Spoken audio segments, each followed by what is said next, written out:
What's going on, boys? Kai here from Formula Secrets, and if you're completely brand new to my channel, this is the channel that's going to teach you everything about beginner cycles, advanced cycles, home brewing, and everything you need to know to enhance your fitness goals. So what we're going to talk about today is post-cycle therapy. A lot of you guys have been demanding this, so I'm going to address it.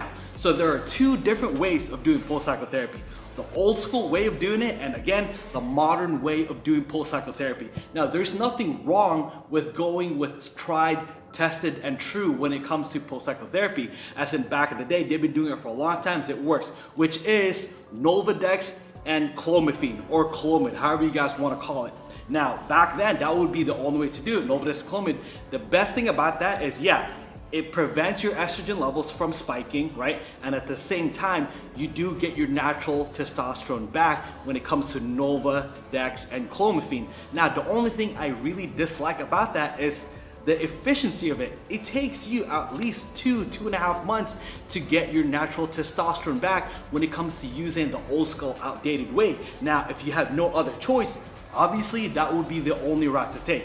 And obviously, yes, you definitely do need to take a post-cycle therapy, maybe after your first cycle. What I would recommend would be after your second cycle. Now, the only thing about that is, again, the length of it. It's way too long for my liking.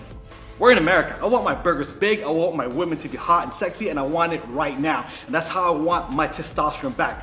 Right now, I don't have time to wait for 2.5 months to get my testicles back. I want that thing to be blown right the fuck up right now. So the new way, guys, of doing it is this, right? Instead of using Nolvadex and clomiphene, we're gonna dive right into anastrozole and HCG, right? When it comes to that, guys, the best way when it comes to anti-estrogen, and I have never had a problem, nor neither any of the past of my people that have been a client of mine had a problem either, would be anastrozole. The main thing is because, one, it definitely controls your anti-estrogen. You don't have to worry about gyno. You don't have to worry about any type of bloatiness. And the best part about that is you only have to take 0.5 milligrams of anastrozole 1 time per week. Now, if you're a lot more prone to estrogen side effects, obviously you can bump that up to 0.5 milligrams twice a week.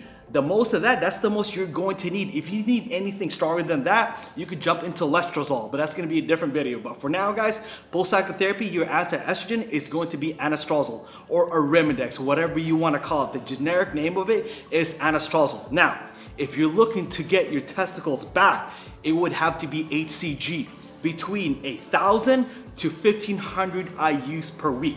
The best part about this, boys, the best part about this, you don't have to wait 2.5 months to get your testicles back or your natural testosterone production back. Imagine getting it back within 3 to 4 weeks at best. That's how quickly you get your testosterone back. It's that fast, guys. You get your energy back. And the best thing about this too is this, okay?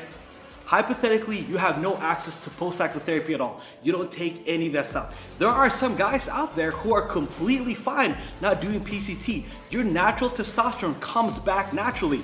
It takes maybe 3 to 4 months of it, but it will come back. There are no bad side effects of it. Yeah, you're gonna risk yourself of maybe getting gyno. Yeah, you're gonna risk yourself of the bad side effects, but hypothetically, in terms of in a theoretical setting, yes, you will get your natural testosterone back with or without post-cycle therapy type of protocol. But obviously, you don't wanna sit there for the next 3 or 4 months waiting for your testicle production to come back. Because here's the thing.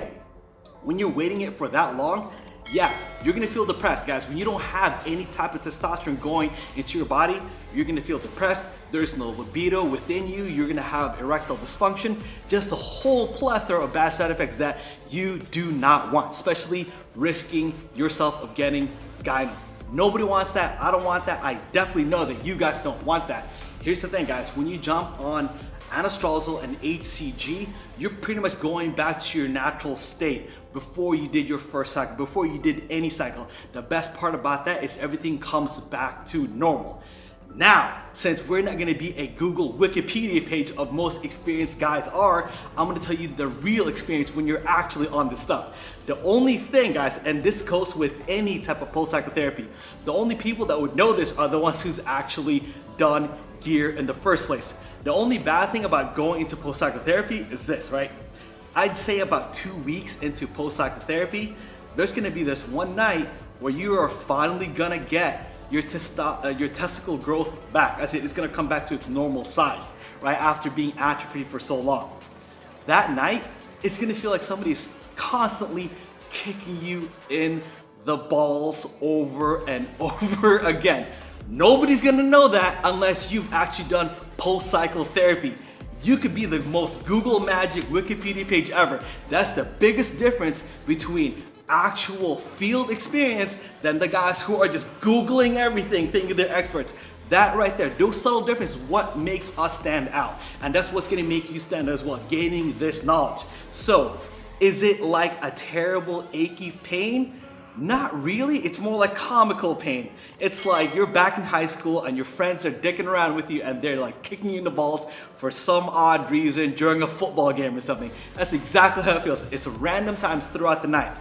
The good thing about that is the very next day, you got your normal sized testicles back. Your natural production is back. So when it comes to the proper protocols, I'm gonna get right down to the details. Whatever your cycle is, right? Whatever your cycle is, specifically like a basic beginner cycle of testosterone, okay? By your last injection, I need you guys to wait 2 weeks before you start your post-cycle therapy because your testosterone, your exogenous testosterone is still within your system. There's no need to do post-cycle therapy.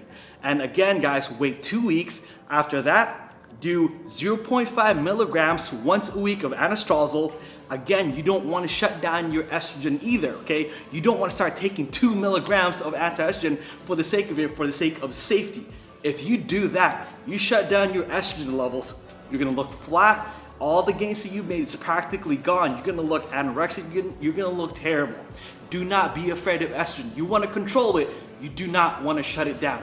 When it comes to HCG, between 1,000 to 1,500 IUs per week. So some guys might just need 2 shots of 500 IUs, okay, for that week. Some guys need to up it to 1,500, depends on how your body's taking. Like I said, everybody is different, okay? There's more than one pathway to reach the goal you have. So everyone has a different take on it. When it comes to this is the tried to tested way of how I've been doing it. So 0.5 milligrams of anastrozole once per week and between 1,000 to 1,500 IU of HCG per week as well. The longest way you should do this is about 6 weeks total.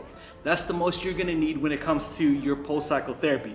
Now, I wanna quickly touch upon this because one of you guys in the comment section asked about it or made a comment about it.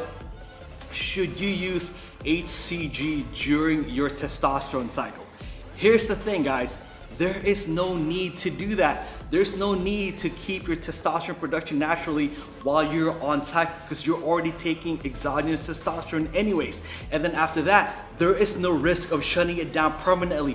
That will never happen, guys, okay? Even hypothetically, you are done with your testosterone cycle, you don't take post-cycle therapy, you're gonna get your natural testosterone back. The reason why we're taking HCG is to kick that natural testosterone production a lot faster. I don't want you guys to wait, again, waiting 3 to 4 months feeling depressed. So there is absolutely no need to take HCG while you are on cycle because you're already injecting testosterone. Why would you need natural production when you're already injecting 500, 700, 1 gram testosterone per week? There's no need to do that. If you feel like you want to, go for it. Are there any benefits behind it? None whatsoever. Are there any bad side effects behind it? None whatsoever. The only bad thing about taking HCG while you are already on a testosterone cycle is the fact that you're just wasting HCG. That's it. It's all about the financial gains behind it, guys. You don't need to waste it when there's no need to use it. I want you guys to use your HCG post-cycle therapy. So for everybody else, guys, I want you to do this right now. Click the subscribe button, the notification button. For anybody else who is interested on home brewing as well, check the description below, guys. Hit me up with an email, Google Hangout, whatever it may be. And then for those of you guys who want to dive into steroids more, guys, I will be holding a webinar, guys, a webinar online. If anybody wants to dive deeper into steroids and learning more about it. So other than that, boys, hit me up. Kai here, Hormonal Secrets here out. Take care, guys.